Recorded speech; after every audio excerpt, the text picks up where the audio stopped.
When I moved from California to Washington, D.C., Ruth and I went there in 1993, and I had been the leader of some stuff. I was pastor of a congregation, and I was president of a small college. When I went to D.C., I just started walking with people. So I wasn't a Moses, small m, small pond, or whatever. I was somebody's Aaron and Hur, somebody who walked with them to encourage them. And that took me a lot of different places. And one of those places was to congressional receptions. And one night I was in a congressional reception, and I found myself at the buffet table next to this fellow named Dr. James Billington, who at that time was the executive director of the Library of Congress. And I had heard this, and so I asked him the question. I said, Dr. Billington, is it true that there are more books in the Library of Congress, which ostensibly might be the largest library in the world, tens of millions of volumes? Is it true that there are more books about Jesus of Nazareth than anyone else? And he said, I believe that's true, Dick. He said, I haven't read them all, but I believe that's true. And in my understanding, there are more books about him, and Napoleon and Abraham Lincoln are a distant second and third. I'm not sure which order. But the point is, why would the most powerful nation in the history of the world have that kind of emphasis in their library? And in my 15 years in Washington, D.C., with hundreds of conversations, maybe more, nobody ever wanted to engage me on the subject of Christianity as a religion or a system. But all kinds of people wanted to talk with me about Jesus and Jesus of Nazareth. Whether they believed he was Son of God or not, it was a starting place.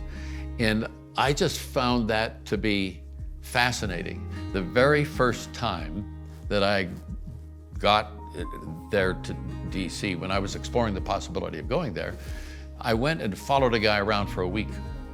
And his name was Doug. And I watched people come to him and sit, and he could talk with them. He was affable. If you met him, you'd like him in 15 minutes. And they just would come and sit with him. And within like 3 minutes, he'd be talking about Jesus as naturally as he was talking about the Chicago Bears or the Bulls or whatever it is, just because that's how he approached it. So one day he said, on Thursday, Dick, let's have lunch with the Dean of the Ambassadorial Corps. I said, great. What is that? He said, that's the ambassador that's been in Washington the longest. This particular person came from an island nation. He'd been there 15 years, and he was an Oxford-educated Hindu. When we sat down to the table, it was Doug and this gentleman and me, and he was just getting ready to start with his veggies, and we were just sticking our forks in our Norwegian salmon. And Doug said to him, well, Mr. Ambassador, he had known him for a while, have you been thinking much about Jesus lately? And I was stunned. I was brought up in a church environment that if you talk about Jesus, you've got to talk about the whole ball of wax, that he came from heaven, he lived, he died, he rose again, he's coming back. But he just put that out there. And the ambassador looked at my friend Doug and said, you know, Doug, I have. He said, I'm not where you are, which I took to mean that he believed he was the Christ, the Son of the living God. I'm not where you are, but I've been reading the Gospels recently, and Jesus is a very interesting man. And that's where Jesus comes in the door in the Gospels. And he's not just any old man. He's not just a nice guy or a handsome figure, or he's articulate or has presence, as they say. It's his character that stands out. Character isn't created under pressure. Character is revealed by pressure. How did Jesus respond under pressure? And from the get-go in the Gospels, there's pressure. I mean, they tried to kill him when he was 2. I don't know if he knew that or not, but you know, the king at the time wiped out a whole generation of Israeli baby boys because he thought another king was in town, and he was right. But you go through the Gospels, and by the time you get to the end of the Gospels, the intensity of pressure against him is profound. What does he do with that pressure? Well, some of the time, I think he ignores it. Some of the time, he just does what he does. He speaks authoritatively and with compassion to people. He heals people, even raises some folks from the dead. It's temporary, you know, they're going to die again, but he does that. And when you see him under the duress of people who feel threatened, which is essentially what the gospel shows about his enemies, is they feel threatened and they're doing anything to take him out. And finally, quote, they do. His response to that is, Father, forgive them, because they don't know what they're doing. This is on the cross. His character is revealed in bits and pieces. His compassion for people, his willingness to share his life with them, his willingness to tell them what the Father tells him. All of those things come through that express his character and who he is and what he wants to do in our lives.